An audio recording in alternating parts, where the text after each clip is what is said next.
তো সবাই তো চিনোই, এটা আলেক্স সবুজ ভাইয়া। হ্যালো তো ভাইয়া আমার ব্লগ সম্পর্কে কিছু বলবো। ও আসলে আমার ভাইয়া না, আমার দেবর। দেবর। তো আমার দেবর কিছু বলবে। ওয়েলকাম ভাবি আমাদের অ্যালেক্স শুজে আপনাকে। আপনি আসছেন, আমার ভালো লাগছে ব্যাপারটা। আপনি হচ্ছে কি বলবো, কোন আপনার আমার ভাবি লাগে। আপনার যেটা ভালো লাগে। ভাবির কাছে ভাবির কাছে একটাই দাবি, অনেক কিছু দাবি। ভাবির কাছে তো ভরপুর দাবি। ভাবি, জি আপনার কাছে কি দাবি করতে পারি আমি? একটা সুন্দর বউ। ভাই কি দাবি করতে পারি? সুন্দর বউ। একটা সুন্দর বউ। আচ্ছা ভাবি, একটা সুন্দর বউ। গাইস, যারা যারা আমার ব্লগটা দেখবা তারা অবশ্যই আমার দেবরকে নক দিবা।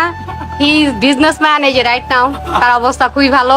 সুন্দর একটা মেয়ে লাগবে, বুঝছো? না, এই বেশি ভালো হয় না, এখন স্ট্রাগল করে যাইতেছি। না, আস্তে আস্তে হবে, সাকসেস তো হবে ইনশাআল্লাহ। সো তোমরা যারা যারা মেয়েরা দেখছো, বিশেষ করে অবশ্যই আমার দেবরকে নক দিও। আমার নাম্বার আমি দিয়ে রাখবো এখানে।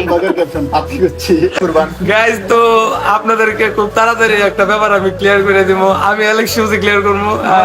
আমি পরে কমু, এখন কমু না। এখন কইলে কয়ে দিমু ভাই, কয়ে দিমু না কয়ে দিমু। আমার বান্ধবীর জন্য ওর ভাবি কেমন হইছে আপনারা তো বুঝতে পারছেন। ইয়েস, এটি দিব না, তো আমি সব কয়ে দিমু। গাইজ আমি সব কয়ে দেবো। আমি কখনো অডিয়েন্সের কাছে কোনো কিছু লুকাই না, সব সামনাসামনি কয়ে দিই। গাইজ